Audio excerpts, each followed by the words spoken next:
time for the Tesla and Palantir weekly update. Also going to be including Coinbase and some other stocks as well, so stay tuned. But we can take a look here at Tesla here first on linear scale and see what really happened. Well, there's a lot of great developments, and let's start with the linear scale fib here at the 702, right? We can see 321.32 was reclaimed as a support. So this is fantastic. Not only that, we can go to the log-based fib here, and we can see that the 786 log-based fib is essentially been back-tested multiple times, and that's at 306.93. And that one actually held super well this whole week. So that's one confluence of support, and let's just keep stacking them on because it gets better and better the more you really look at this chart. So we can also add on the buy order blocks right here. It bounced right in that buy order block zone. And let's also add the Ichimoku cloud.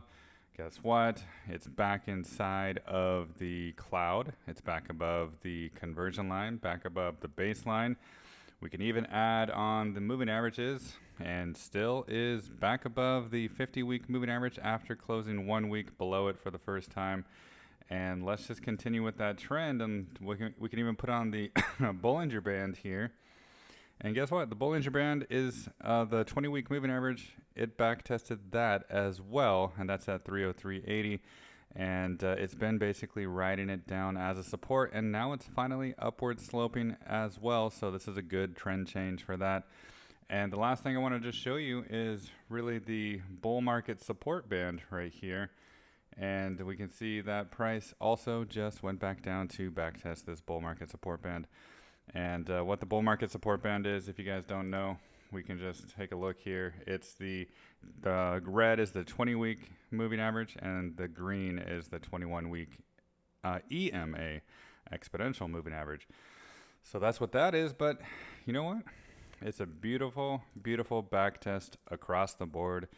Big breakout, long consolidation along this 618.295, and finally recovering all kinds of support. So when you add them all together, what do we see? We see they are above all the indicators now on the chart, except for it's not above the cloud yet.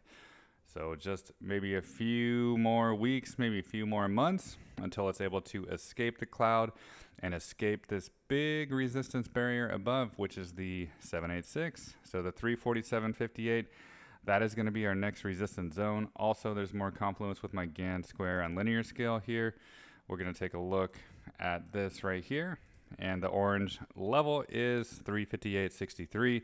So that's just more confluence of that big resistance zone. So this is the zone that needs to get broken next, and I'll be watching really closely for that 358 down to the 347.58. That zone, once it's broken, then we'll have a clear shot for the 886. We'll have a clear shot back to all-time highs. And the last thing I just want to show you is the log scale. The log scale Gann, as usual, just to show you how beautiful this market symmetry is developing. And what we're really seeing here is just a nice little wedge formation. And one of these weeks, one of these months, it's going to break this arc above and then just head back towards all-time highs. And right now, there's more confluence of that resistance because next week that arc is right around 349, 348. So, you know, it does have potential to keep going, but it has to prove it wants to break out of this big resistance zone from 348 all the way up to this linear scale Gann, which is at 358. So once it breaks above, it'll be good to go. But until then, we'll still be in a range, maybe between the 320s and the 350s. And next is Palantir. And Palantir, we have the log-based fibs on this chart. And what we really see now is it finally had a breakout from this 1.618 log-based fib at 157.62. Price closed at 186.96. It's an all-time high weekly candle close. So the question now is it going to keep on accelerating to the upside and go to the 200s and beyond? And I think that is more likely than not. And let's add on the confluence of my log-based Gann, and we can see that it kind of matches those fib levels, right? The green level right here was around 160, so it did clear that as well, and that was actually the first weekly candle close above that green GAN level. So that kind of leads me to believe that if there were ever any kind of back test to the 157 zone or 160 zone again, it would just be probably a successful back test for that continuation higher, because we're also maintaining this angle as a support and we're maintaining a lot of awesome levels. So with that, we can see the next level up here is going to be the 260s, right? And then the top of the GAN box, GAN square, is going to be 366. So I don't know if it's going to go all the way up to 366, but what we can do is take our previously viewed linear base GAN square, and I've showed that many times in the past, so we can take a look here, and this linear scale fib, or linear scale GAN, we can see that price does have the ability to keep accelerating up to the 196, the 204, and the next green level up here is 222. So I think these are the likely scenarios next. We do see that the GANs, the level below did get flipped to a support. That level is 168, so it's not even guaranteed to go back down to 160 or 157. It could just start to build a base on top of this. And if you guys remember this GAN square, I did talk about it with that 114 level, right? Right when it broke out, we were asking if it was real, and I said, well, if it can maintain that 114, then it's going to continue the journey higher, and that's exactly what it did. So now we can see this continuation higher has been just a melt up.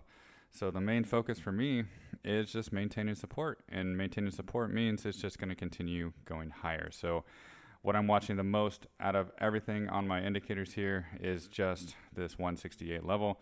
I want to see just stabilize above it. If it's successful, then it's just going to continue the journey to the 200s, and maybe even the next stop up here, 222.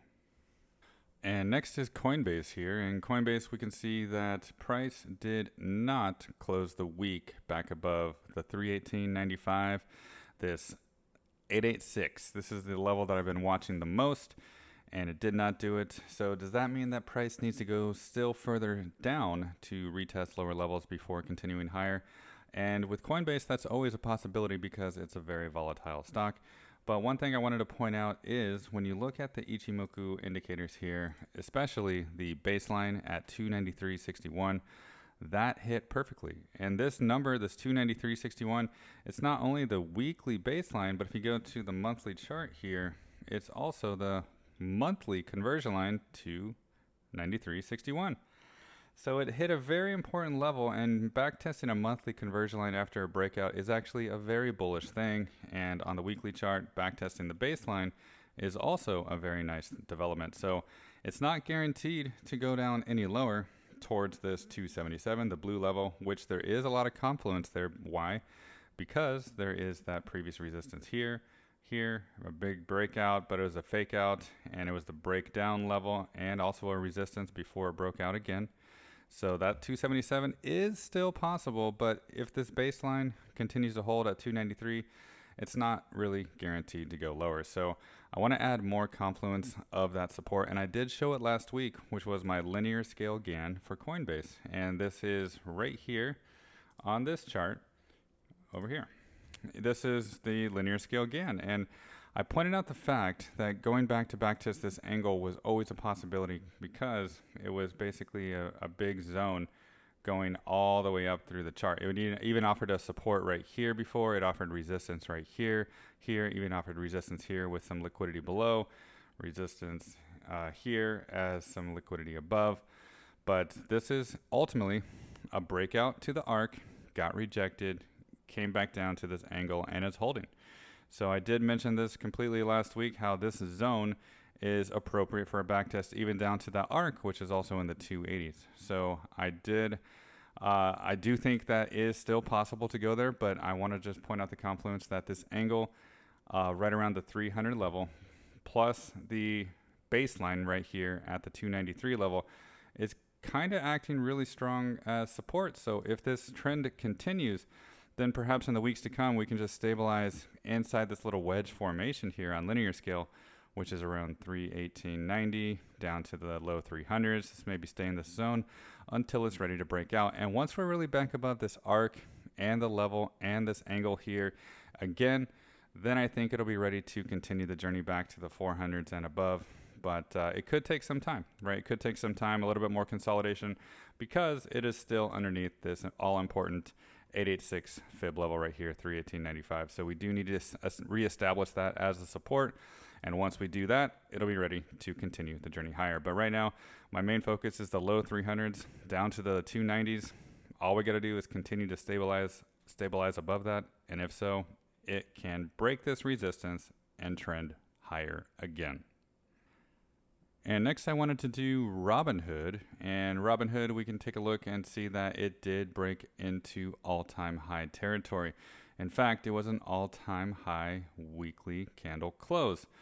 So everybody was expecting maybe a deeper sell-off, but I'm going to show you why that never really happened based off of these recent fibs. From the February high down to the April low, price, all it did was go melt up to the 1.618 and retest the 1.414 around 93.71. And in fact, price did get down to 93.36, so it did wick through that 1.414. So if we zoom in here, we can see that all it did is breakout backtest for the continuation higher. So this backtest was very minimal and necessary for that continuation. And finally, there was a weekly candle close that did close above that 1.618. So that is 110.62. And that is the level I'll be watching all next week, right? The 110.62, I think that has great potential to stabilize as a support. Why? Because we had a higher high and an all-time high candle close. So just stabilize above that 110.62, and it can journey on to the 180s and above. And in fact, if I just put on my Gann square for you guys, just to take a look, it did break through that arc as well. So just looking at this square, it was riding it as a support, even went back down to backtest that arc, so that matches those fibs perfectly for confluence of support, and then it broke out. And then we have the next level up here, which is 165. So that is, when you combine the fibs back on, this is going to be our next major resistance zone for Robinhood, and I believe it can get there easily. So we do have that 165 all the way up to 188. That's what I'm watching. And what I really want to see stabilization above, just around this 110, maybe even a wick down below to retest the arc is fine, in the 106 again. But ultimately, this is a breakout. This is something beautiful. Let's see some stabilization in this zone for that continuation higher. And the last chart I want to show you guys is actually Apple here. And the reason why is Apple has had a breakout. And not many people were talking about it recently, but I just want to show you what the chart has been doing the whole time. So since I do have some fibs here, and the fibs are from the 2021 high to the 2023 low. And what really price has been doing, it just went straight up to the 1.618, and it was cooling off for a long time. And then in April, we had that flush back down to the golden pocket area, the 886, the 786, the previous 2021 high. And it bounced, and ever since this bounce, it's been struggling to break back above the 1.414, and it never closed a weekly candle above it until now. So this is actually a big deal. So we're going to keep focusing on this chart now, because the 214.77 can be a powerful support now.